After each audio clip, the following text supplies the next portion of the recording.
Hello, all my preschool friends. Today we're going to do the story of The Lion King, A Day Without Pumbaa.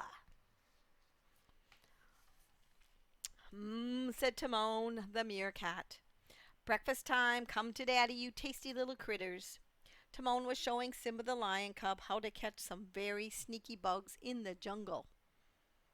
Too bad Pumbaa has to miss out on this feast, Simba said as he pounced on the juicy beetle.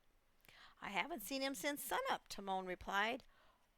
Oh, there's a good one. Watch me, Simba, and learn. Timon crouched behind the rotten log, crawling with beetles. He was about to pounce when. Aha! Pumbaa swooped out of the tree, swinging wildly on the vine. He plowed straight into Timon, flattening the meerkat like a pancake.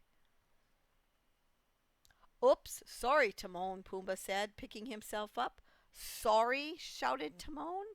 Sorry, you say? That's the 19th, no, the 20th time you've crashed into me this week. But it wasn't on purpose, Pumbaa told him. You never do anything on purpose, Timon replied. You're a natural disaster. Why, you couldn't catch a bug if you flew into your mouth. That's not true, Pumbaa protested, tears welling up in his eyes. Look, I'll prove it. The clumsy warthog lunged for the juicy grub, only to fall headfirst into the puddle. Mud splattered on Simba and Timon. That's it, cried Timon. I've had it. No more disasters. Pumbaa looked heartbroken. Do you think I'm a disaster, too? He asked Simba. Well, Simba replied, you have to admit sometimes you do things that are pretty disastrous. Pumbaa hung his head. You're right, he said. Nobody wants me around. It would be better for everyone if I just left. With that, Pumbaa slowly plodded off into the jungle. Just then the clouds thickened and a bolt of lightning shot through the sky. Wait a second, said Simba. Timon, we can't let him go. But Timon wouldn't even turn to watch his friend leave. If that warthog thinks I'm going to beg him to stay, he's sorely mistaken, Timon said. Trust me, Simba. He'll be back by lunchtime. But as the rain began to pour down, Simba wasn't so sure. The storm came and went, and then so did lunchtime, but still no Pumbaa. Simone began to worry. Simba looked off into the direction Pumbaa had gone. We shouldn't have been so hard on him, the lion cub said. I wonder if he's okay. He's fine, snapped Timon, who was still sore from getting squashed that morning. Besides, he's the one who walked out on us, remember? Poof! Gone! History as far as I'm concerned. Pumbaa? Who's that? Never heard of him. Simba sighed. Oh, stop moping, Timon continued, and think about it. We can do anything we want without worrying about getting knocked down, covered with mud, or run over. Let's enjoy it. As Timon marched off, Simba followed behind. First, Simba and Timon tried chasing vultures. Then they splashed in the river. They even tried playing a game of tag among the vines. But somehow, nothing seemed to be like fun.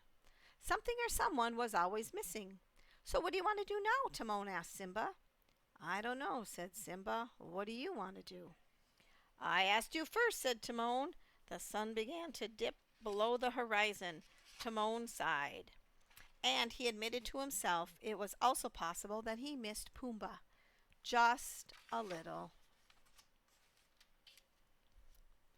By the time Simba and Timon finished dinner, they were both a little grumpy. They hadn't really enjoyed anything they had done that day. Soon it would be bedtime, and their friend still hadn't returned. There's got to be something fun to do, said Simba. Well, Timon said gloomily, what do you want to do? I don't know, said Simba.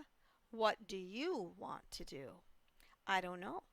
The pair went on and on and on, trying to think of fun things to do. They would have gone on even longer, but suddenly they heard a rustling sound coming from along the riverbank. Timon! Simba! Look what I found! Wham! Pumbaa tumbled out of the jungle, knocking into Timon and Simba. Pumbaa had brought bugs for his friends, but the critters were flying in the air. I'm back! Pumbaa said with a groan. So we see, Timon mumbled from beneath the warthog. Embarrassed, Pumbaa stood up and faced his friends. I came back to show you all the bugs I found, he said. But now look what you've done. I'm the worst friend ever. Now wait 1 second, cried Timon. That's just not true. You're a wonderful friend, and we've missed you, Simone said. We've even missed your disasters. Pumbaa stopped and turned towards his friends hopefully. It appears, Timon said with a small smile, that we've grown accustomed to being stepped on, bruised, and squashed. Today was no fun without you, Simba exclaimed. You are one of our favorite disasters. Pumbaa rushed towards them, and as he did, he accidentally knocked over Timon and stepped on Simba's paw. But this time, his friends really didn't mind. As Simba curled up to sleep, he was already looking forward to the adventures that he would have the next day with both of his friends.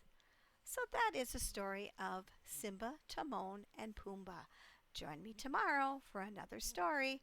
Bye!